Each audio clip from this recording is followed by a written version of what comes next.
Okay, hey, thank you, Kathy, and it's great to see some friends on here and also see some folks who had a little problem in the past. So Gloria, welcome aboard. Our workshop is called First Sentence, First Page, First Chapter. And it's very critical that you get that moving in the right direction, because if people aren't taken by your first few pages, particularly the first chapter, they're not going to want to come back for more. So we're going to go ahead and have a presentation. Now, we will have a book signing at the end if you are interested in having a book. And I will sign it here. And then Headline Books has been kind enough to go ahead and pay for the shipping to the people who purchase a book. So this is a great opportunity. As you may have seen on the page, I do have 5 novels, and I'm going to touch base on a couple of them as we go along today. At first, I don't know how many of you have been to a workshop with James Fry. I was fortunate to go to a workshop with him, and he's fantastic. His thing on his book, he says, a step-by-step, no-nonsense guide to dramatic storytelling. And that's exactly what he does. Now, according to Fry, he says, quality fiction focuses on, first, a central character. Secondly, this character's got to be faced with a dilemma. The dilemma develops into a crisis, and the crisis builds through a series of complications to a climax. And finally, the climax is resolved. Now that sounds pretty easy, but it can be kind of a challenge. And I know that I think I gave last time, for all the folks who are on here, my website, www.donhelin.com. And if you have a question after the workshop, then feel free. There's a contact down on my website, and I know I've been in contact with a number of you, and it seems to be working out. I'd like to start out with a quick joke. They say that a joke is an archetype of storytelling. So let me show you why I think this might be helpful to you. Let's suppose there's a new minister in town, a young man right out of the seminary. And he's sitting in his church in his new office and doesn't really have much going on. The phone rings, he gets a call from the folks at the senior center. Say, old John has finally passed on. He's got no family here. So what we'd like to do is ask you to come out and say a few words for a short memorial service. Would you be willing to do that? And the minister is thrilled. This is really his first opportunity to interact with the neighborhood. So he sits down, and he takes the directions. Let's see, first left, then first right, first left, first right. Runs over to the closet, gets all his robes and his vestments and all that sort of stuff, puts it all on, jumps in his car, and off he goes. He turns left at the first intersection. He said, is that left or right? Then right. And then all of a sudden, he's kind of out in a field, by a field, and he thinks, oh my gosh, I messed up. There's nothing here. Then he sees 2 guys with a front end loader digging, and he said, oh man, I made it. Pulls up to the curb, he jumps out of the car, runs over to the 2 men, and they stop what they're doing, and they look at him, and he says, let us pray. And he prays, and then he looks up at the sky, and he asks God to receive old John, and that he really is a worthwhile man. He's got a good voice, so he sings the first chorus of the Old Rugged Cross. Then he ends up putting his hands in the air, and he gives the benediction. Says another prayer, thank you, brothers, and turns around and walked off. As he gets back to his car, we're back with the two men. And one guy looks at the other, and he said, I've never seen anything like that. And I've been digging septic tanks for 18 years. So it's kind of a cute joke, but there's a moral behind it that I think what you need to do is constantly think about.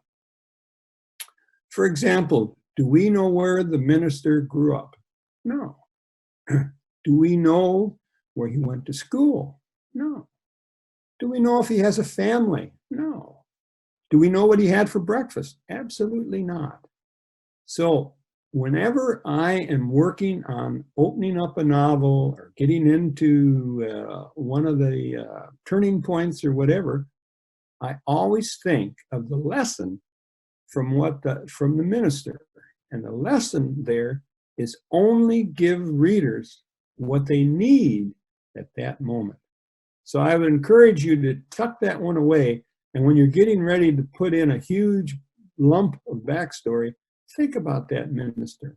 Now, today, we're going to talk about two things.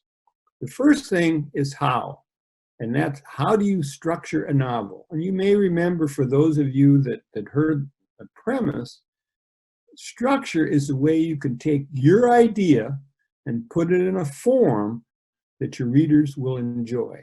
So the first part of our workshop will be how to structure your novel. The second part will be what's in your novel, and that's the flow and the plot and all that. So remember, we need two things, and we'll be talking about them today. First, how we're going to develop structure, and then what? The flow for the story. Story structure provides the organization to help your idea be laid out so it's logical and dramatic. So you want to start with a problem and end with a solution.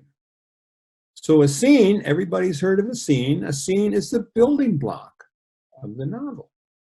And it's characterized by conflict, which is told minute by minute. We all know that about the scene. And scenes are almost like a miniature novel. They have conflict, they have characters, they have crisis, they have change.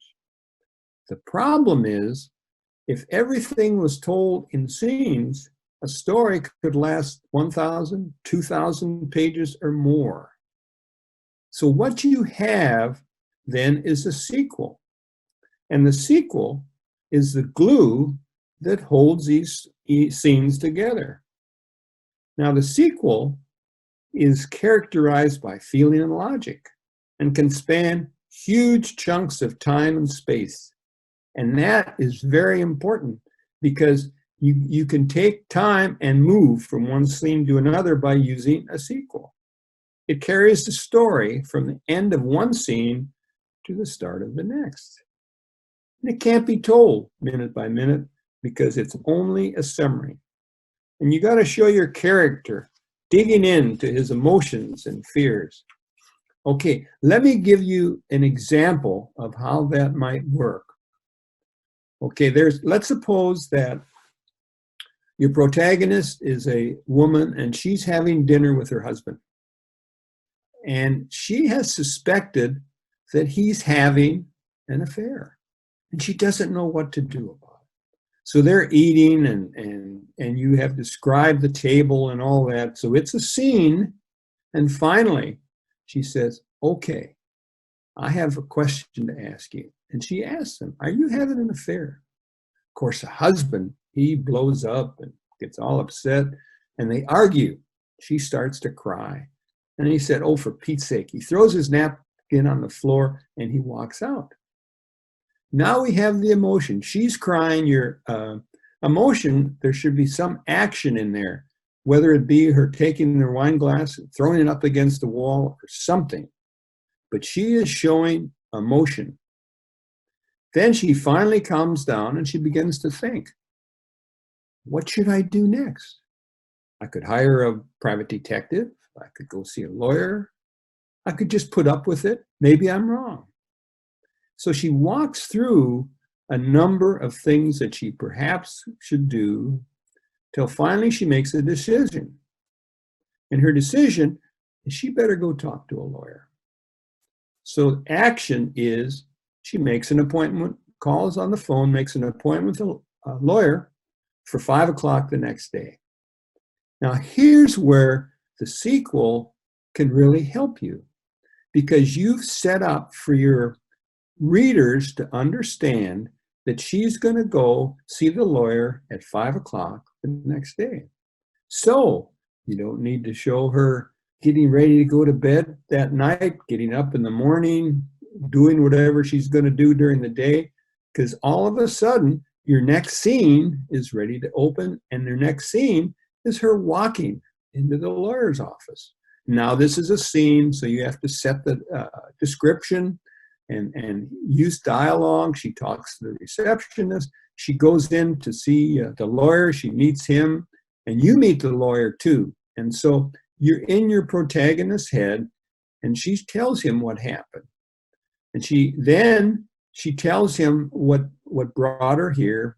And he says, I think you better just, let's put together a possible legal document in there. You may not ever have to use it. So she cries, but she says, all right, that's what we'll do. So then she steps out of his office. The scene is going to be ending then. So then she sits down in a chair out in the hallway and she starts to cry. She kind of shakes. And then she thinks, now what should I do? I could go home. Maybe I'll go see my sister. So she gets ready. She thinks that's the best. She makes the decision. She takes the action to call her sister. And her sister says, oh, sure. I had no idea you would have. Come on over. Okay, then the next thing, you have a new scene. She's walking up the sidewalk of her sister's house. She goes in and you have a scene, discussion with her sister and all that. And then you close out that scene by her leaving to go home, for example. She's made the decision to go home. Then if you wanted to twist at some point, you could switch the point of view to the sister. And she's looking out the window as her sister leaves in the car. And you see her going to the phone, dialing her brother-in-law, and then he utters, she knows. So that is the relationship between a scene, which is moment by moment. It covers all you need, the dialogue and the conflict. And then the sequel, which provides the clue to hold together your scenes. Now that we've talked about structure, and we can come back to that in the Q's and A's if there are some questions on that. But what I'd like to move is to the flow of the novel. Remember, this is the what your novel is about, as opposed to the structure is how you're going to develop your novel. And the first thing we've all heard of is a hook. First thing in developing a novel, you've got to have a hook. Why? Because you want to engage the reader. Normally, a hook foreshadows the conflict. Usually, there's action. And what you want to do is only give the reader what they need at that particular moment. Because why? You have 350 pages or whatever to fill in the blanks. So you don't have to give them all at the one time. You really, what I like to think, you really have an unspoken contract with your reader. What's up front is important. Okay, let's remember the minister here. The other thing you need in a hook is setting, because the protagonist is not in a blank room. So you want to use all 5 senses and be sure the reader gets to know a place through the eyes of the protagonist. Why is that important? Because the protagonist sees things that other people don't. Like my hero, Colonel Zach Kelly, is a military guy. So if he sees a building, he may worry about somebody coming out and trying to shoot him or something like that. A parent may be concerned about their daughter. If she goes in that building, somebody might hurt her. Or the architect, he looks at the building and is taken by the designs and all that sort of stuff. So what your protagonist sees is different than what everybody else sees. And this is your protagonist. Right now, you've got your hook, you've got setting, and now who is in, it's going on it, and that's what holds the reader. Your reader is invested in your character and should be invested in the first 10 pages. I always talk to people about reading like a writer. That's what I try to do. Because I'll pick up, John Stanford or all of my favorite authors, and by the time I read the first chapter or two of those books, I am absolutely pulled in. And I've got to say to myself, how did Stanford do that? And I go back and take a look at what steps he took to bring me in to the reader. And there's also a plot point, why characters are so important. Because, in a plot, if you think about it, there's only so many ways you can kill a person. But there's an infinite number of characters. And what you want to do is maybe give your character some flaws. For example, you may have this guy who collects old Beatles albums, or he's had a failed marriage, or God forbid he has a dead child that haunts him. That's what makes your character interesting. Your reader wants to get inside your character's head. And as we've talked about in character development, they act out of a complexity of motives and relationships and hopes and prejudices. And you need to do a character study to see what motivates your character.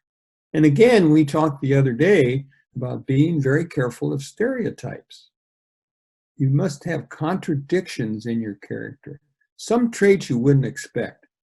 Let's suppose you have a rough and tough professional wrestler, but in his spare time, he loves to knit. Whatever will make him unique and interesting is what you want to do. Now, what I'd like to do is take just a minute and read the hook in my first novel, which is Devil's Den. It's Gettysburg, Pennsylvania, Friday, June 3rd, 10:35 p.m. He wandered along the curving path. The darkness, okay, we know it's night, the darkness covered him like a shroud.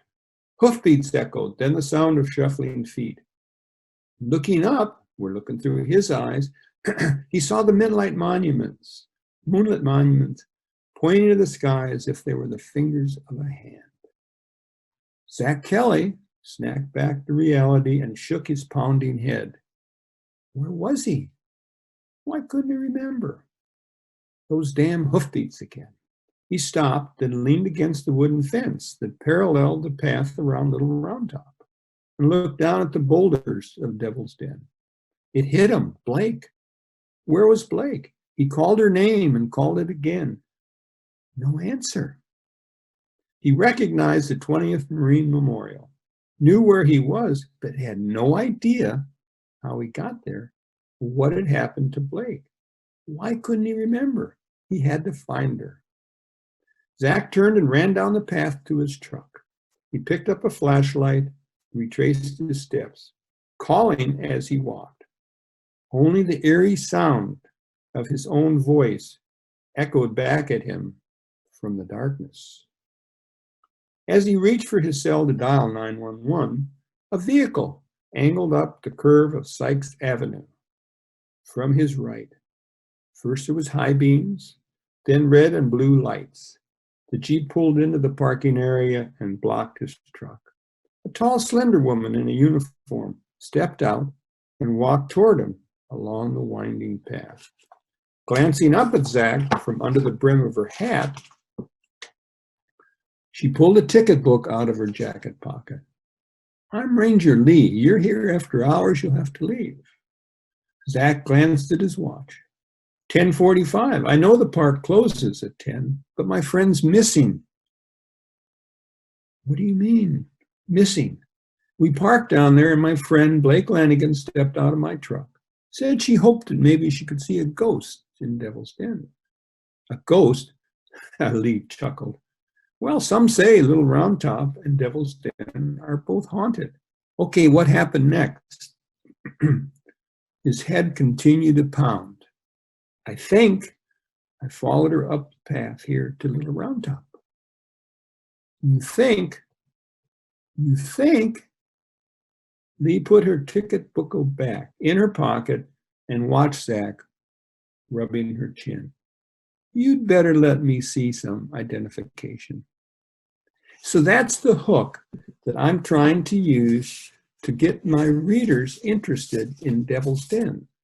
I don't want to give them too much, but I have to set the stage so they know where we are.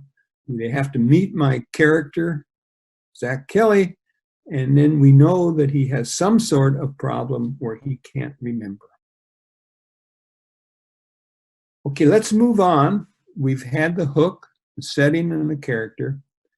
Now, my favorite character in many ways is the villain. The protagonist needs a worthy opponent.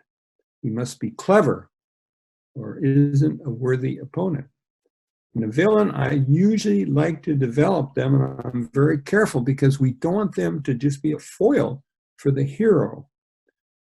He must be a hero in his own story, and the reader must know his story. That's why when we were talking character development, we put together a complete bio, and we always have a bio on the villain. Why does he do what he does? Now, the reader doesn't have to agree with what the villain does, but he has to know why. Now, I'd like to introduce a villain from my latest novel, Roof of the World, who I think will be a worthy opponent for my hero, Zach Kelly. This is Fairfax, Virginia, Wednesday, 11 o'clock p.m. The ringing doorbell startled Choden, and she almost dropped her tea. Who could be calling this late? At the door this late without calling first. Had something happened to Dorji? Choden sat on her tiny fifth-floor balcony, enjoying the quiet September evening. She had moved into Pleasant Valley retirement home about 6 months before. Her new friends helped her forget the life she'd been forced to leave. She'd been forced to leave when she fled Tibet. Fortunately, her son Dorji lived nearby. He visited her at least once a week, unless his duties as a monk interfered. She certainly understood. Her heart still ached from having to leave her other son, Darpuncho, back in Lhasa so many years ago. But he had a mission to fulfill, and she understood that too. The doorbell again. She pushed herself up and winced, taking care to not force her almost 90-year-old body to move too rapidly. Both her sons prayed to Buddha every day for her continued good health. Choden's right leg had fallen asleep, as it did so often. She shook it slightly to stop the tingling, used her cane for balance, then tottered toward the door. Standing on her toes, she tried to peek through the small hole in the door. It was difficult, for her being less than 5 feet tall. She saw no one in the hallway. Was she imagining things? Who's there? She called. Maintenance. Sorry to bother you. It's late, Miss Choden, but we have a report someone smelled gas in the floor, and we need to check it out. Oh, all right. Just a moment, please. When she pulled the door open, she stood face to face with the young Asian man, Chinese, slender, dressed all in black. Before she could react, he cupped his hand over her mouth, pushed her back from the door, and kicked it shut behind him. No, she thought. No, it can't be. The death angel.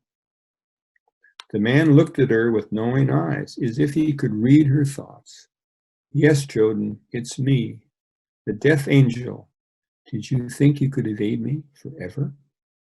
She shook her head. No, no, no. Don't make this any more difficult than it is already. You know you should enter the eternal gates in a quiet, prayerful manner. With that, He pulled a hypodermic needle from his vest pocket and plunged the point into her bare arm. Stillness rushed through her. Her arm went limp, then her leg, then, yes, children, you will begin to feel weak. Do not worry. I will carry you to your appointment. Don't be afraid. I will take care of everything. Feeling her body slip away, the death angel carried her to the balcony. Her head lolled to the left, and she could see the grounds, the trees, the flowers, all the things she loved. He lifted her over the balcony railing. She tried to fight, couldn't move, couldn't even scream. Then she was flying. So we've introduced, in this novel, Roof of the World, the villain that Zach will have to deal with. He doesn't know that yet, but the reader knows just enough to know that Zach had better be pretty careful. Okay, so once we have the setting, our hero, the protagonist, and then the villain, we start into turning points. Usually each novel is going to have 3 or maybe 4 turning points. Now, what's a turning point? A turning point is normally a vital moment, so you want to make it a scene. A turning point leads to conflict. It helps introduce what's at stake. Maybe the fear of losing someone you love, perhaps a life and a death situation for your protagonist. It affects the plot development, so you must set up a cause and effect, and it must be realistic. You got to make sure that your readers feel that this is realistic. Now, in Angel's Revenge, my hero, Zach Kelly, meets a man who's a whistleblower. He has information that a company is hacking in to the Pentagon database, and that company wants to steal some missiles from the Pentagon and use that to as a weapon. So this is a turning point. It's really the first turning point in my novel. And it's Falls Church, Virginia, Wednesday, 5:30 a.m. David Garcia pedaled hard, hunched over his handlebars, battling the morning winds. The breeze buffeted him as rush hour traffic whizzed past. He relished the burn in his legs, the sweat trickling down his back. Focus.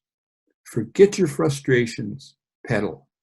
As he biked, memories flashed through his brain. His wife, a new baby, a chance for a new beginning, to make things right, to at least try to make things right. He glanced at his watch. 10 minutes to 6. Just enough time to get back to the house, take a shower, and get ready for work. Checking his mirror, he stuck out his left arm to signal a turn. A maroon pickup truck trailed him. "Move over, buddy," he murmured. "You're crowding me." His muscles tightened. He slowed the pumping of his legs and waited for the truck to pass. Checked the mirror again. The pickup truck wasn't passing. The truck's grille, chrome reflecting the morning light, loomed directly behind him. "Turn," he cried. "Oh my God, no, no." The truck's bumper smashed into his bike. Tightness gripped his chest. Pain exploded in his head. Then he was tumbling, falling.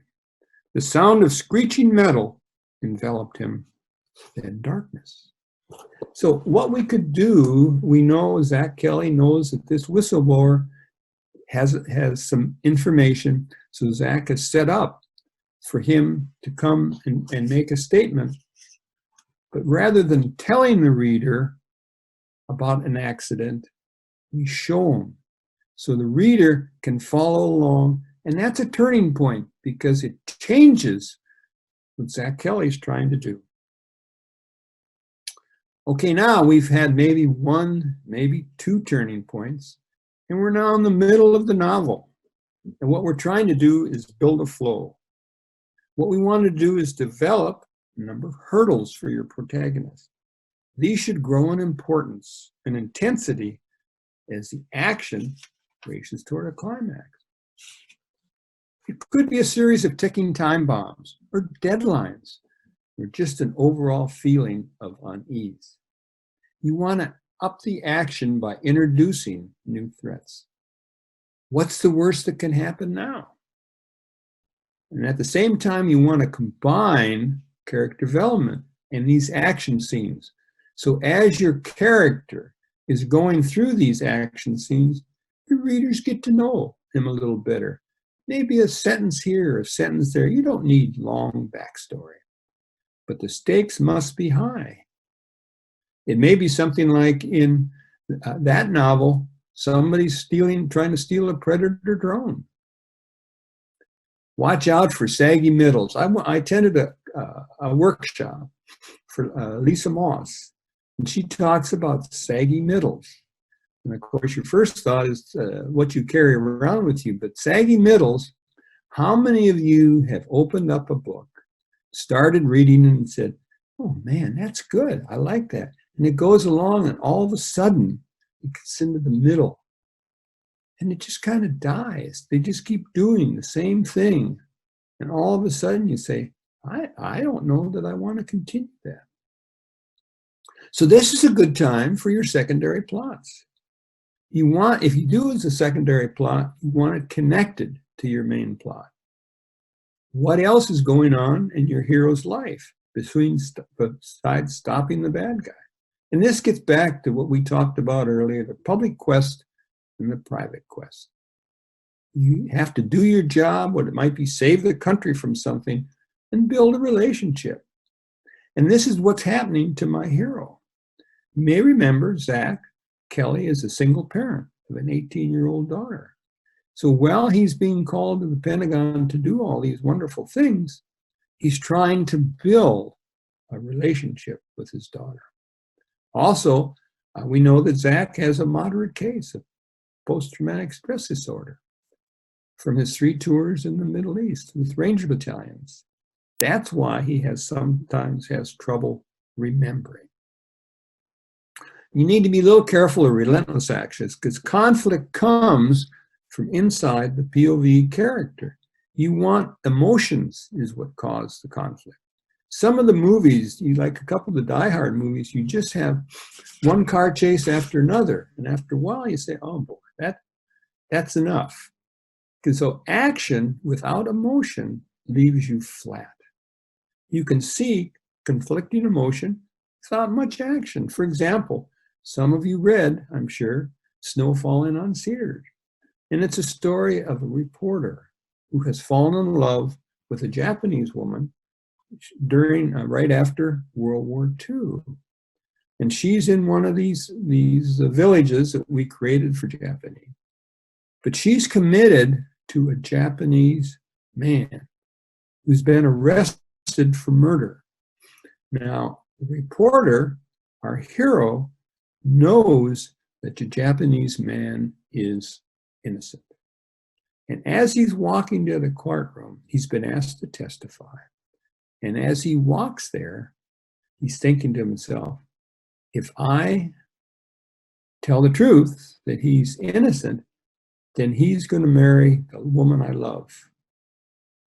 But if I lie and say, as far as I know, he did it, I will get the woman, but for the rest of my life, I'll be punished by that inside. And so as it goes along, your reader is tied into what's he going to do. And there's no action. It's all simply emotion. Should he tell or shouldn't he tell? Now, while we're in the middle, I'd like to read a little bit from my novel, Secret Assault. And this is one that I'm really proud of because Secret Assault won the Best Suspense Thriller at the 2015 Indie Book Awards, which is a national award by the Independent Publishers of America.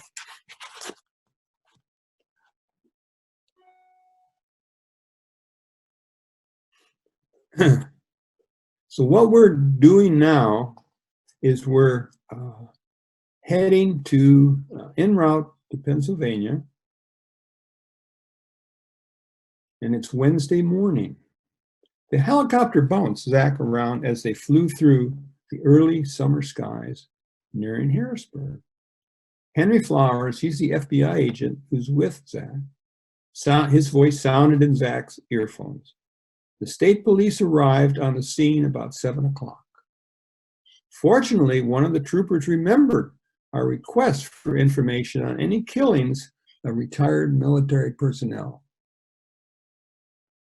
He called the local FBI office and they contacted me. What do we know about Lloyd? Zach asked. He's retired as a command sergeant major from Carlisle Barracks, Flowers replied. I understand everybody liked him. Great guy. What about service in Vietnam?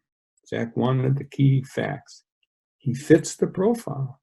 Garcia had pulled out a sheet of paper. Blake had faxed to him. He went through basic training, airborne school, and got assigned to Vietnam in 1968. His first assignment landed him in one of the infantry companies in the Americal Division. He wasn't in Task Force Barker, but had been assigned to one of the other battalions. As far as we can tell, he had nothing to do with the My Lai massacre. Zach leaned back. God damn it. We've got to get the word out to these guys. They're sitting ducks without some warning. We need to push for a press conference, Garcia replied. What about notifying law enforcement, Zach asked. We've already put out an alert. The pilot's voice sounded over the intercom. The city of Harrisburg is off to your right. Buffalo State Park is about 20 miles northwest of Harrisburg. We'll be setting down in a parking lot next to the boat ramp in about 10 minutes. Zach checked his map and spotted the Susquehanna River flowing northwest from Harrisburg. I drove up here a few times to do some fly fishing on the yellow beaches.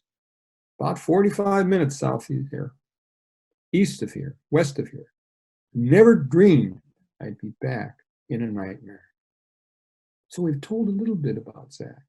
The blades blew up dirt and sand as the helicopter set down in the middle of the blacktop parking lot. So here we're in the middle of the story, and we find that we've got doing the flow. We're heading toward a climax. Now, in a climax, this is the largest obstacle. Determines if the protagonist is going to win or lose. And you got to be careful. You don't want the expected outcome. Donald Moss, in one of his great workshops, said you got to have tension on every page. The protagonist must first lose. But wait, literary gods give you one more chapter. And the forces for good are finally coming to bear. I think many of you have seen the movie Apollo 13. I think that's one of the best examples of building conflict. As you may remember, Apollo 13 was the moon launch that had problems and had to turn around because they had some technical glitches. And they were coming back in, and there was a lot of concern about whether or not the heat shield, which had been minimized and compromised, would hold up as they came through getting into Earth. And the last couple of minutes, they knew it would take about 2 minutes for them to go through the heat area. And you have ground control. Once they enter the darked out area, ground control says, Apollo 13, this is ground control. No response. A minute pass. Ground control. Apollo 13, this is ground control. No response. Minute and a half. In Apollo 13, this is ground control, it's 2 minutes. That's the time that they're supposed to come out of the heat, with the heat shield in place. No response. Apollo 13, this is ground control, 2.5 minutes. 2 minutes and 47 seconds. You hear a static. And ground control, this is Apollo 13. We're glad to be home. But during those time, you are just holding your breath to see what is going to happen. So at your climax, you've been building the story. But what you need to do is to build it up to a point so your reader all of a sudden says, oh, now Long Walk Home, I think, is a good example of this. This is the one where someone hijacks Staten Island Ferry. And it turns out that my hero and his daughter are visiting New York, and she happens to be on the ferry. So his daughter, Laura, was on the ferry when it was kidnapped, when it was hijacked. So let me just take off on, we're now White Ferry Terminal in Manhattan. Laura turned back to her dad after the others had moved out of earshot. While I was waiting to board the Staten Island Ferry, I saw one of my soccer teammates. You know, Laura is on at George Washington University. She's on the soccer team. Zach kept quiet. He had an uneasy feeling where this might be headed and wasn't sure what to do about it. I talked to Kinsey briefly.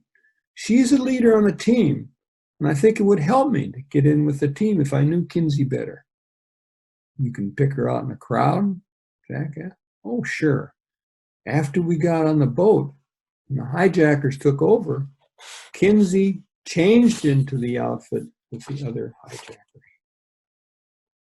Zach took her arm. Oh, Laura, listen, I know you don't want to do anything that will compromise her, but we're dealing with your safety and maybe the safety of the rest of us. We can't wait. They're probably planning to come after you, may even be on the way. I think you're right. Laura, think about it. We're dealing with long prison sentences, not just for Kinsey, but the whole group. These people will be desperate.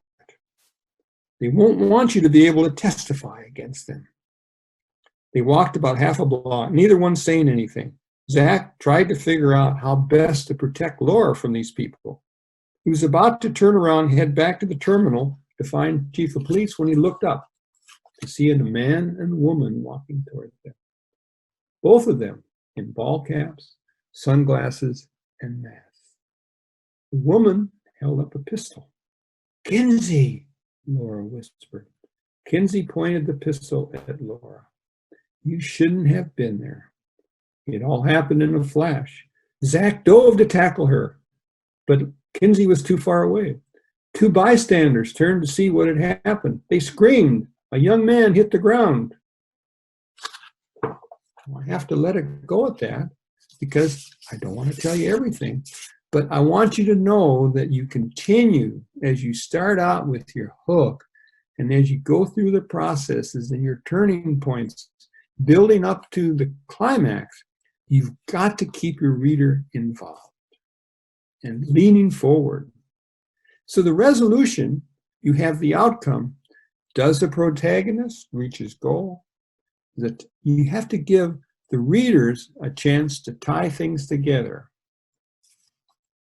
How have things changed? And you always will find normally when you're at the end of a good novel, you will see that the author will take time. You know, oftentimes I'll have 1, 2, sometimes even 3 plot streams, and you want to tie them together because they all have to tie together. Okay, I've been talking here for a while. On the first part, I talked about structure. And the structure has 2 parts.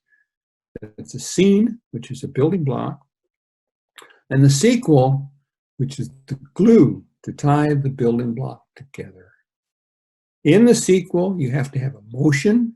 Something causes the hero to want to do something.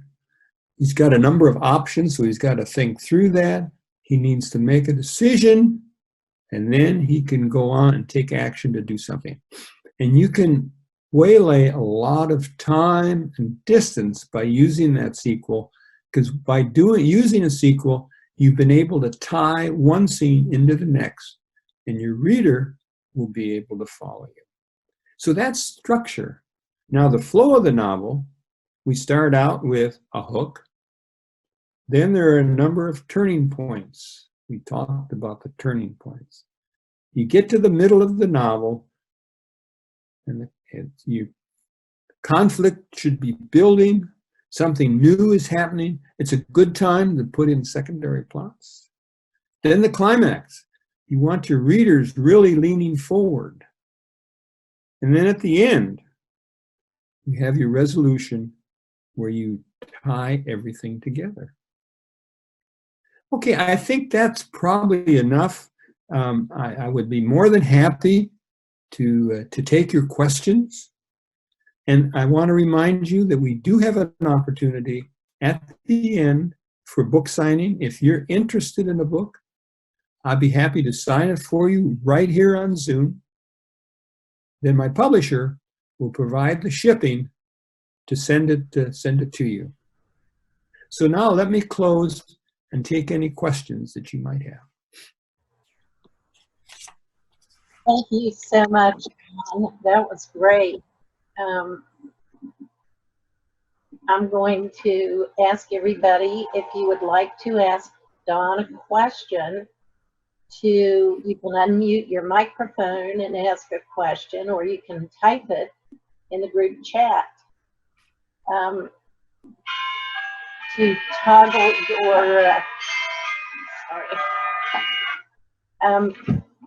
your microphone is in the lower left-hand corner, and if it has a red line through it, that means you're mute, and if you click on that, it will unmute you. So if you'd like to ask a question, now's the time. Kathy, I have two on my chat, and they're from Joel Burkett. Hi, Joel, nice to have you here. Says, do you have an outline for your remarks? Maybe on your website. What I do is I have, if you're looking for a general outline of the class and the two areas, yes, I can, if you'll contact me through my website, or I know some of you have my personal email, please let me know if you want a copy, and I will be more than happy to send it to you. Now, the other question I have is, was the Angel of Death seen chapter 1 of your novel? And the answer is yes. You always introduce your protagonist, the setting, and some of the issues up front. But you can also introduce your villain at any time.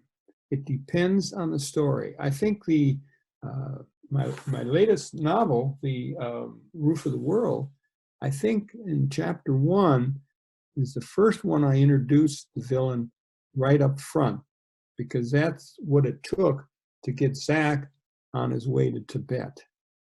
But you can introduce the villain lots of times. You can wait and do it chapter 3 or 4 or whatever to actually introduce. Usually there's some action. The villain has probably done something to cause the protagonist to have to take some action.